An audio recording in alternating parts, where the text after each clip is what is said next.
અમુક લોકો ખોટો અપ્રચાર કરે છે અને જે પ્રકારે જે જમીન માલિક કે પોતે એને જે કરવું હોય તે કરી શકે છે. જમીન માલિકને વ્યક્તિગત કોર્ટમાં જઈને પણ કરાવી શકે છે. રાજ્યના ભારત સરકારના નિયમ મુજબ બધું જ કરાવી શકે છે. એની હારે આપણે કોઈ લેવા દેવા નથી.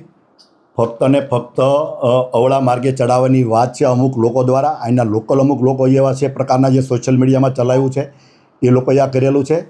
અને તમે પણ જાણો છો, હું પણ જાણું છું. અને જે પ્રકારે ડિમોલિશન કોઈના હિતાર્થે થયું છે, કોઈના લાભાર્થે થયું છે એવું જણાઈ આવે છે.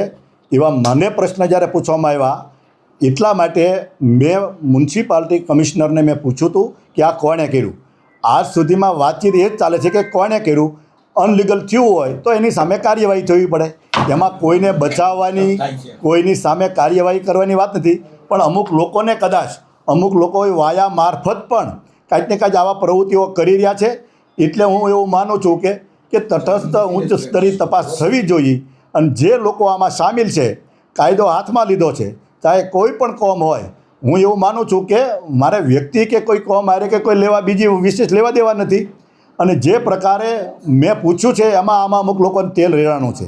હવે સ્વાભાવિક રીત છે કે તમે જ્યારે મને પૂછો છો તો મારી પાસે માહિતી નથી, એટલે મેં કમિશનરને પૂછ્યું. આજે પણ તમે જે પુરાવા લઈને તમે આવો છો, એ બેન એમ કહે છે કે તમે રસ લો છો. મેં રસ લીધો જ નથી, હજી રસ નથી લીધો. આ તો પ્રેસ મીડિયાવાળા મને અહીં પ્રતિનિધિ તરીકે મને પૂછે છે એની હું વાત કરું છું.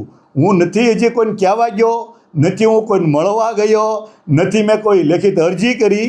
મીડિયા મને પૂછે છે અને મીડિયા જે પ્રકારે બિલ્ડરની કે જમીન માલિકની કે કોર્પોરેશનના અધિકારીઓની વાત કરે છે એ પ્રકારે તમે મીડિયાને મેં જવાબ આપ્યા છે અને મારા મંતવ્ય મેં રજૂ કર્યા છે. એમાં તો શું કોઈને એવું તેલ રડાઈ ગયું કે આને આમ કર્યું તેમ કર્યું. એનો જે પ્રશ્ન જેહાદીઓને તમે હવે આ બધા જેહાદીઓ છે તો જેહાદીઓ નહીં રહેવા પડે. જેહાદી હોય તો એને અહીંથી મોકલી દેવા પડે બાંગ્લાદેશ.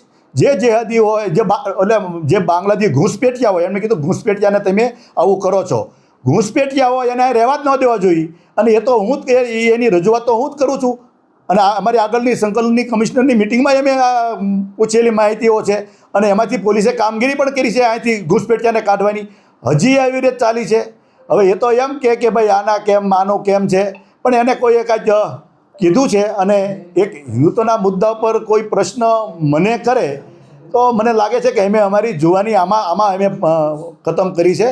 અહીંયા આ લડત માટે એમ જ કરી છે. પણ ઠીક છે, બેનનો મને નથી કોઈ વાંક લાગતો, પણ એમને જે લોકોએ બ્રીફ કર્યું છે અને એ બ્રીફ કરવાવાળાને કંઈક મારી હારે તકલીફ છે એટલે આવું કહેતા હોય એવું લાગે છે. બાકી તમે જાણો છો કે એક પણ જગ્યાએ મેં કોઈ ઘૂસપેઠિયાની કરી, પણ એ ઘૂસપેઠિયાને સાવરે છે એવું ખેંચાવા લઈ જાય છે.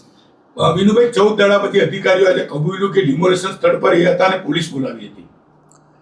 તો કબૂલ્યો તો સારી વાત કહેવાય. હજુ અડધું કબૂલે છે સાહેબ. એટલે એવું કેવું છે એમનું કે આ ભૂતિયા ડિમોલેશન નથી, આને ભ્રામક પ્રચાર એટલે ભ્રામક માહિતી ફેલાવાઈ રહી છે. અમારી આપણે બધી જે પણ માહિતી અત્યારે લગી કરતા હતા એ ખોટી માહિતી, ભ્રામક હતી. જો માહિતી જે બતાવી છે મીડિયાએ બતાવી છે. મીડિયાએ જે માહિતી બતાવી એની ઉપરથી તમે મને પ્રશ્નના જવાબ માગ્યા છે તે મેં જવાબ આપ્યા છે.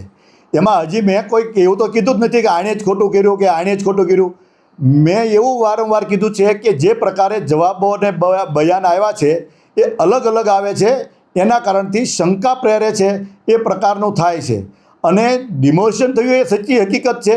જવાબ વારંવાર બીજા આવ્યા છે એટલે તમે વારંવાર મને પૂછવા આવો છો. મને જે લાગે છે હું તમને શંકાનું કહું છું. મેં હજી કોઈને દોષિત તો ગણ્યા નથી કે આ દોષિત છે, આ જ છે. પરંતુ જે પ્રાથમિક પુરાવો તમે જે મને બતાવો છો, હું જાણવા નથી ગયો, હું પૂછવા નથી ગયો. મને તો એટલું લાગ્યું કે જે તમે પૂછો છો તો મને જે લાગ્યું એ મેં જવાબ આપ્યા છે. પણ આમાં તકલીફ કોને પડે છે એ સમજાતું નથી. સાહેબ, હિન્દુસ્તાની એવું કહી રહી છે કે જે રીતે તમે છાવરી રહ્યા, બાંગ્લાદેશીને કાઢવા માટે તમારી કેવી મુહિમ હતી અને કઈ રીતે આ બાંગ્લાદેશીઓને કાઢવામાં આવ્યા હતા? બાંગ્લાદેશીઓને ઘૂસપેઠિયાઓને કાઢવા માટેની મારી મુહિમ ચાલુ છે. આ અત્યારની નથી. આ તો કાલે ડિમોલિશન આવ્યું.